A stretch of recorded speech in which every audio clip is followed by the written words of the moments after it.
Hello, good morning.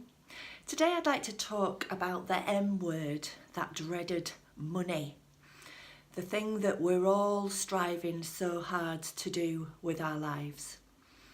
I guess what I've learned running my own business for over 10 years now is that it can be elusive, and a lot of it has to do with the way that our mindset is set up.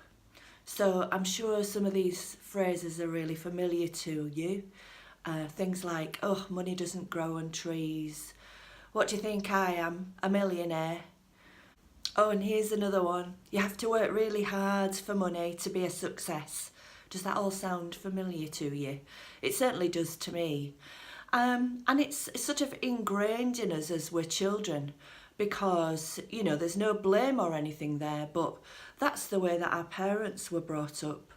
And by the age of 7 or 8, we've got all those beliefs and values firmly ingrained into our subconscious. So no wonder we feel like we're up against it. And I'm here to tell you that there absolutely is another way. And what I want to share with you are some smarter ways to really start thinking about money and the way to attract it. I guess the first thing for me to share is that we need to start flipping around those statements that I've just gone through with you.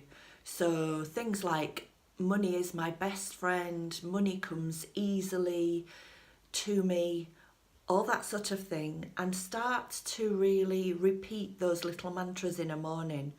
So find some that are negative and then flip them on the head.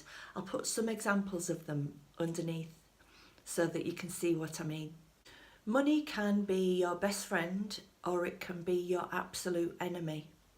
And I think particularly when you don't think about it from a positive point of view, it can be that elusive negative force that you're dragging around with you all your life. So I wanted to just share with you some ways that you can start to build up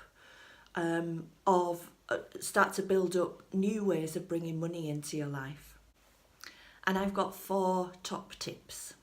The first one is become an expert in your field. And this is because I see lots of people out there saying, these are all my customers, I serve everyone. But actually, if you create a reputation of being the go-to person for one particular area of expertise, then it means that you're not exchanging pounds for hours. So, for example, if you were a graphic designer, for example, and someone said to you, how much do you charge? And you said £35 an hour. What will happen is that person will be looking at other graphic designers and exchanging hours for pounds. Oh, well, that person's only charging 25, therefore I'll go to that person.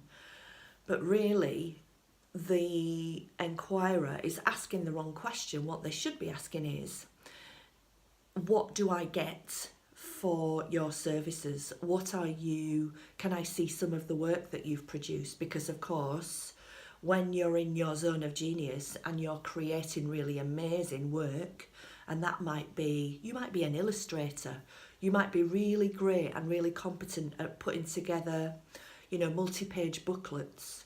So can you see, by diving really deep into what it is that you do, you start to create a niche area of expertise, and people won't compare hours for pounds around that. So that's what I mean about creating a reputation for being an expert in your field. The second one is to create some residual income. Now, wouldn't that be amazing? And there are lots and lots of different ways to do this, and I'll probably do a separate video about this another time. But just to give you a flavour of the sorts of things that I'm talking about,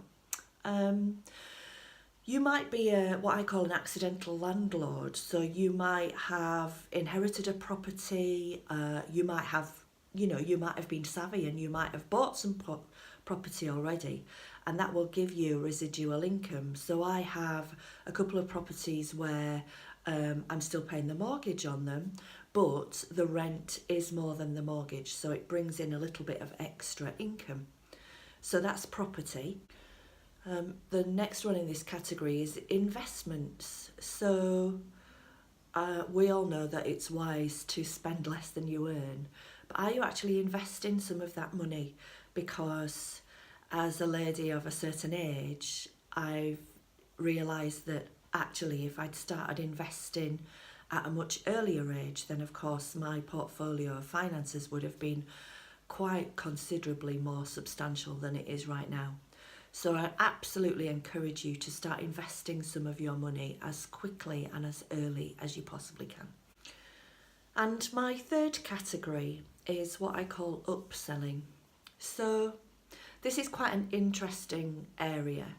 So let's say, for argument's sake, you're out networking and you're going to lots of different events. You've developed some great relationships with people that are in your periphery and they like, know and trust you.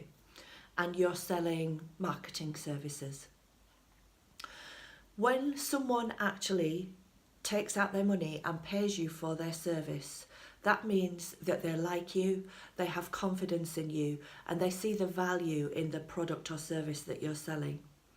And that's the magic point where you could actually upsell or bolt something else onto your product, because they're in the mindset of buying from you. So what else could you sell to them?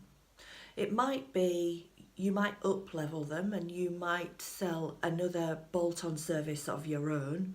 So for instance, you might sell them blogging. You're going to do some blogging for them if you're a marketer.